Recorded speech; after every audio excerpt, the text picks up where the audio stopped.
barastimol waxaan leeyahay barastimol hadday jiraan wax laga tabanayo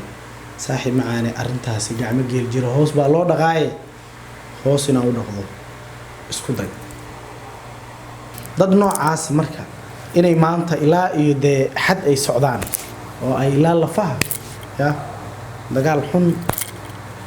waa wax runtii aad looga qurux badan yahay social media-hana waa laga qurux badan yahay inaad wixiina ku soo bandhigtaan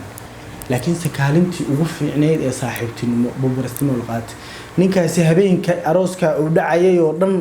hadba dhinac buu ordaa hadba dhinac shaqada uu qabanayo wax waliba qofna waxba kuma hadlayo qof uu wax ka sugo iyo qof uu wax ku hadlayo wax walba asaa doonaya dadaalkiisaad ka dareemaysaa ninkaa joogiisa macna kuma samaynayso inaad magac iyo views aad ku raadiso qof aad maaragtay xitaa wanaagiisa haddaad sheegto aad ku heli karto salaamullaahi calaykum saaxiibada qiimaha iyo qaayaha meel kastoo aad ku sugantihiin soo dhawaada halkan waa janalka nala farax saaxiibada cusub ee janalka waxaan leeyahay soo dhawaada subscribe noo dhaha janalka videoga like gareeya sii share gareeya oo la wadaaga asxaabtiina sidoo kale waxaad booqan kartaan page-ka Facebook aan ku leeyahay ee nala farax production oo caawa ka hor aanan hore idinku sheegin laakiin halkaasna aad kala socon doontaan muuqaalo entertainment ah iyo sidoo kale muuqaalada sidan oo kale aan ka hadlayno ujeedka muuqaalkan sida aad ciwaanka ku soo aragteen caawa waxaan rabaa inaan wax yar is dul taago oo aan ka yiraahdo laba nin oo saaxiibo shalay ahaa laakiin hadda aad u malaysid in dad muddo cadaawad ay ka dhaxayso kale ay u dhaqmayaan wax kale labadaas qofoodna dad kale maahan waa dad runtii wadajirkooda aad u taageeri jiray marka ay wax wada jilayaan iyo marka ay sidoo kale madadaalo sameynayaan oo kale waa ninka dhalinyarada ay la yiraahdo Abtiliban iyo sidoo oo jilaa ah iyo sidoo kale jilaaga kale iyo directorka Maxamed Barastimol anu hal mid baan aad u leeyahay halka mid aad u leeyahay waxay tahay sideeda banaan saaxiib waa la noqdaa saaxiibaha hadii la noqdo qasab maaha labadaas qofood mid waliba sida loogu talagalay inuu kaalintiisa u qaato wax u baa qaldami karaa dhinacay doonaan wax ka qaldamaan dhinacay doonaan wax ka qaldoomaan hadii marka ay wax qaldamaan doorka loo baahan yahay inuu qof walba uu qaato wuxuu noqonayaa taas ay isweydiin mudan labada qofood ee saaxiibada ahaa haddii ay isku dhacaan waxaan ku talin lahaa wanaagii shalay maaha maanta in xumaan lagu dhaqo wanaagii shalay waad samaani jirteen barastimol wuxuu dhihi jiray Abtiliban laantii waxba ma socon karaan saaxiibkay Abtiliban wuxuu dhihi jiray barastimol laantiis maaragtay waxa ma socon karaan dad noocaas marka inay maanta ilaa iyo dee xad ay socdaan oo ay ilaa lafaha ya dagaal xun waa wax runtii aad looga qurux badan yahay social media-hana waa laga qurux badan yahay inaad wixiina ku soo bandhigtaan inkastoo hadallada iyo maaragtay jawaab iyo wax la mid ah aan laga hayn ninka dhalinyarada ee la yiraahdo Barastimol anigu waxaan ku talin lahaa sidaan idin sheegayba wanaagii shalay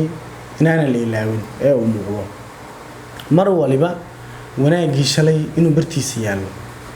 wanaagii shalay qof waliba hadduu qof xumaaday qofka kale waa inuu xasuusnaadaa wanaagii iyo wajigii fiicnaa iyo shalay wanaagii liisu galay abaaladii liisu geystay runtii wax ajaa'ib la ah ninka la yiraahdo Maxamed Barastimol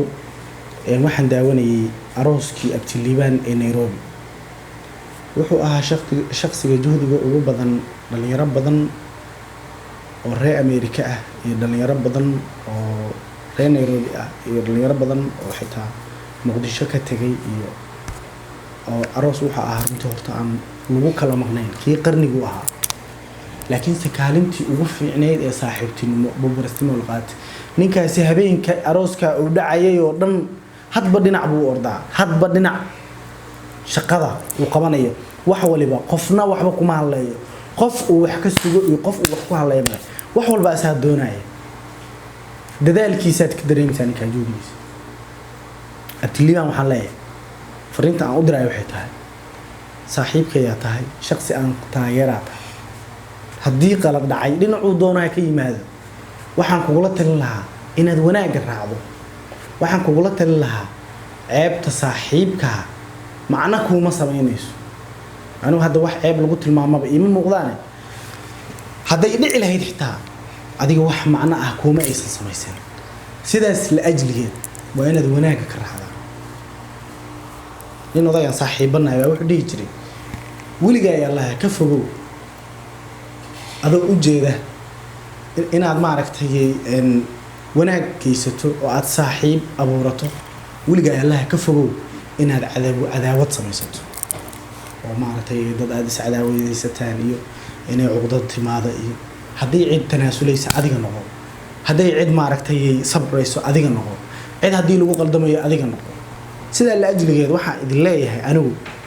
dad saaxiibo ah baa ahaydeen shalay nin walba ninka kale wanaagiisu ka hadlayay heer fiican baa hawshiina maraysay marka waa laga qurux badan yahay maanta isku dhac baa yimid inta noloshiina ka dhiman iskuma dhacaysanaanaysaan saaxiibaad noqonaysaan barastimool waxaan leeyahay aad u mahadsan tahay runtii waxaan kugu amaanayaa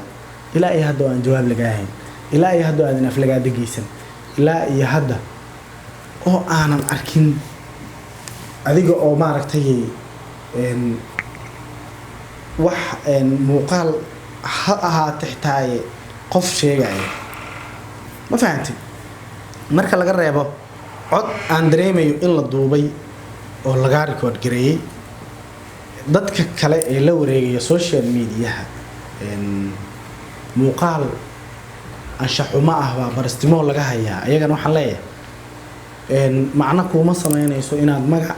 iyo views aad ku raadiso qof aad maaragtay xitaa wanaagiisa hadaad sheegto aad ku heli karto marka waxaan idin dhihi lahaa waa laga qurux badan yahay Soomaaliyeed halka iyo labada iyo saddexda iyo afarta iyo dhalinyaradeenna soo baxa aan isleenahay maanta magac bay sameeyeen ma aha anaga inaan dad ugu horeyno ma aha anaga inaan ku dhigno waa laga qurux badan yahay waxaan dhihi lahaa Cabdi Liibaan shakhsi sharaf iyo qiimo iyo qadarin mudan tahay saaxiib macaane arrintan kor uga bax barastimool waxaan leeyahay barastimool haday jiraan wax laga tabanayo saaxiib macaane arrintaasi gacmo geel jiro hoos baa loo dhaqaaye hoos ina u dhaqdo isku day muuqaalkaygan intaan ku soo gabagabeynayaa runtii ujeedkaygu wuxuu ahaa inaan iftiimiyo dad wanaag iyo saaxiibtinimo iyo xiriir wanaagsan uu ka dhaxeeyay shalay inaad haydeen ujeedkaygu maaha inaan adinka isku keen iftiimiyo ujeedkayguna maaha inaan si khaldan fiisu raadiyo هذا ما سنتين داودياش وكحرم بيج كيجا iyo channelkayga YouTube waxaan idin leeyahay soo dhawaada markale